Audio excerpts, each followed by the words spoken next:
Welcome to BRK health. This is Priya Varma. ఈరోజు మనతో పాటు స్టూడియోలో ఉన్నారు కాంచన లక్ష్మి గారు, ఆయుర్వేదిక్ డాక్టర్. కాంచన గారు, ఈ మధ్య కాలంలో ఎక్కువ శాతం పీసీఓడి కేసెస్ అనేవి పెరిగిపోతున్నాయి.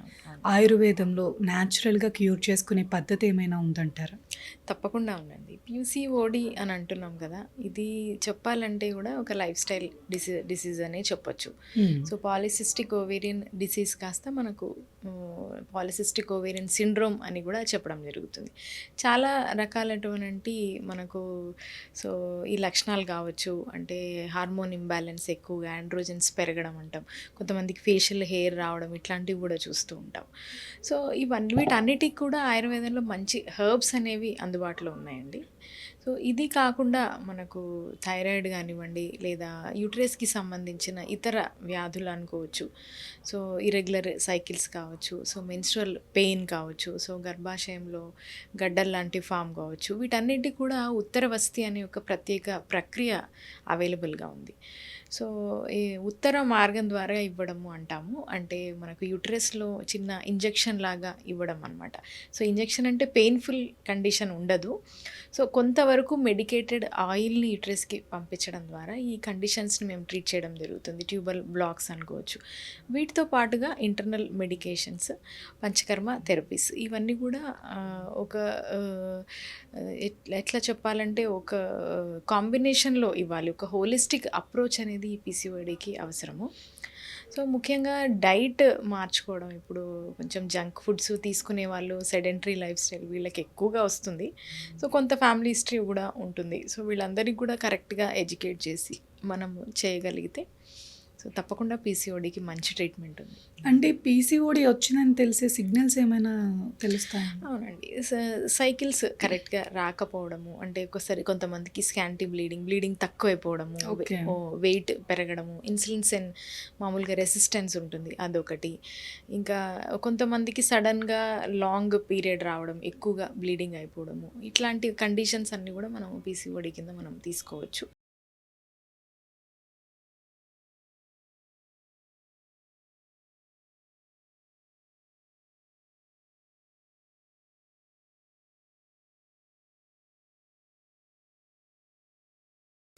అంటే ఇప్పుడు స్కిన్ ఎలా ట్రీట్ చేస్తారు మీ క్లినిక్లోకి వస్తే కనుక ఇలాంటి సిమ్టమ్స్తో? ఓకే. సో స్కిన్ అంటే కనుక ఇప్పుడు మేజర్లీ మేము చేసేది ఎక్కువగా స్కిన్ కండిషన్స్ అని చెప్పుకోవచ్చు. సో స్కిన్లో డిఫరెంట్ ఆస్పెక్ట్స్ ఉన్నాయి మేడం. ఒకటి, కొంతమంది ఏంటంటే ఓన్లీ డిసీజ్ ఓరియంటెడ్గా వస్తారు. ఇప్పుడు సోరియాసిస్, ఎగ్జిమా, ఫంగల్ ఇన్ఫెక్షన్స్ వీటితో వచ్చే వాళ్ళు కొంతమంది ఉంటారు. మరి కొంతమంది బ్యూటీ ఎన్హాన్సింగ్ కోసం వస్తారు. ఓకే. లైక్ ఏదైనా ఇవ్వండి, మేము తెల్లగా కనిపించాలి, లేదంటే యాక్ని వెళ్ళాలి, ఇవన్నీ కూడా అడుగుతూ ఉంటారు. సో వీళ్ళందరికీ ఏంటంటే డిసీజ్ బేస్డ్ వచ్చేసరికి ఏంటంటే మనకు దోష బేస్డ్ కాన్సెప్ట్స్తో ట్రీట్మెంట్ అనేవి చేయడం జరుగుతుంది. వేరస్ బ్యూటిఫికేషన్లో మనకు వర్ణియ దశీమాని అని కొన్ని హర్బ్స్ చెప్పడం జరిగింది. సో గోటుకోలా అంటున్నాం, మండుకపర్ణి అని, ఇప్పుడు కొంతమంది ఎస్టి మధు అని అంటున్నారు, చందనము, ఇవన్నీ కూడా వర్ణీయ దశమానిలో చెప్పబడినటువంటి హెర్బ్స్ అనమాట. సో ఇవి హైపర్ పిగ్మెంటేషన్ని తగ్గిస్తాయి. సో స్కిన్ కింద ఉండేటువంటి కొలాజిన్ ప్రొడక్షన్ని పెంచడము, సో డార్క్ సర్కిల్స్ని తగ్గించడము, స్కిన్కి న్యాచురల్ గ్లో ఇవ్వడము, యాక్నేని కంట్రోల్ చేయడం, ఇవన్నిట్లో కూడా మా దగ్గర స్పెసిఫిక్ పేషెంట్కి తగ్గట్టుగా ట్రీట్మెంట్స్ అనేవి ఉన్నాయి. అంటే external applications, so dry skin ఉండే వాళ్ళకి ఎక్కువగా ఘీఆర్ ఆయిల్ బేస్డ్ అప్లికేషన్స్ ఇవ్వడము, లేపాలు అంటాము, సో పౌడర్తో మనము ఎక్స్టర్నల్గా లేపాల్లాగా ఇవ్వడం, ఇవన్నీ కాన్సెప్ట్స్ అనేవి మా దగ్గర ఉన్నాయి. డాక్టర్ గారు, ఇప్పుడు మీరు స్కిన్ గురించి ఎలా ట్రీట్ చేస్తారు అనేది చెప్పారు. ఇప్పుడు ఒకవేళ పింపుల్స్తో మీ దగ్గరకు వస్తే ఎలా ట్రీట్ చేస్తారు అని ప్రతి ఒక చిన్నదానికి మంచి వివరణ ఇచ్చారు. అలాగే డాక్టర్ గారు, ఇప్పుడు ఎక్కువ శాతం డాండ్రఫ్ వచ్చేస్తూ ఉంటుంది హెయిర్లో, వాళ్ళకి ఏదైనా టిప్ ఉంటుందా మీ దగ్గర? డాండ్రఫ్ అండి యాక్చువల్గా ఫ్లేక్స్ అనేవి ఉంటాయి. కొంతమంది ఏంటంటే జనరల్గా పొడిలాగా పడుతూ ఉంటుంది కాబట్టి డాండ్రఫ్ అంటారు. సో కొంతమందికి సోరియాటిక్ ఫ్లేక్స్ లాగా కూడా వస్తూ ఉంటుంది. సో వాటికి డిఫరెన్స్ ఒకటి తెలుసుకోవాలి. ఎక్కువగా థిక్ ఫ్లేక్స్ వస్తున్నాయా, పౌడరీ లాగా వస్తున్నాయా, అదొకటి చూసుకోవాలి. సో జనరల్గా తలకు సంబంధించి మేము హెర్బల్ పౌడర్స్తో లేపాలు ఇవ్వడం జరుగుతుంది. ఎట్లయితే మనం హెన్నా ఎట్లయితే అప్లై చేస్తామో అట్లా అప్లికేషన్ అనేది ఇవ్వడం జరుగుతుంది. సో దాంతో పాటుగా కొన్ని ఆయిల్స్ ఇవ్వడము, షాంపూ బేస్డ్ ఏదైనా ఉంటే వాళ్ళకు ఇవ్వడం, ఇంటర్నల్గా వాళ్ళని క్లెన్స్ చేయడం, ఇంటర్నల్గా వాళ్ళ యొక్క ఇమ్యూనిటీని బూస్ట్ చేయడం, ఇవన్నీ కూడా కాన్సెప్ట్స్తో మేము ట్రీట్మెంట్ అనేది చేయడం జరుగుతుంది. పర్టికులర్గా ఈ షాంపూ తీసుకోండి మీకు డాండ్రఫ్ తగ్గిపోతుంది అని చెప్పడం చాలా కష్టం.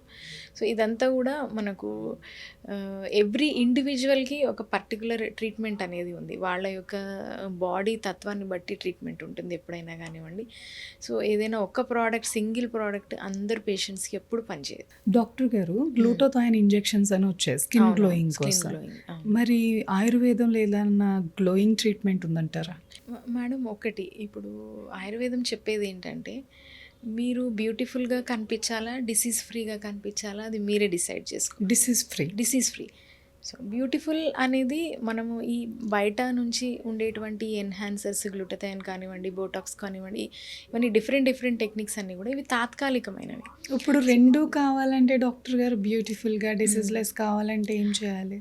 సో రెండు కావాలంటే మాత్రం ఆయుర్వేదాన్ని సంపూర్ణంగా ఫాలో అవ్వండి, అది ఇంపార్టెంట్. సో ఉన్నాయండి బ్యూటిఫికేషన్ హెర్బ్స్ అనేవి ఉన్నాయి, లేవని కాదు, ఉన్నాయి ఏదైతే, కానీ అవన్నీ కూడా మనకు సింగిల్, ఈ గ్లూటథైన్ కానివ్వండి, ఇప్పుడు హైలోనిక్ యాసిడ్, విటమిన్ సి, ఇవన్నీ కూడా ఒక సింగిల్ మాలిక్యూల్ లాగా మనం వాడుకోవడం జరుగుతుంది. వేరాజ్ ఆయుర్వేదంలో ఇట్ ఇస్ కంప్లీట్ హెర్బ్ అనమాట, కంప్లీట్ హోల్గా హెర్బ్ని వాడుకోవడం ద్వారా ఈ బ్యూటిఫికేషన్ అనేది ఇవ్వడం జరుగుతుంది.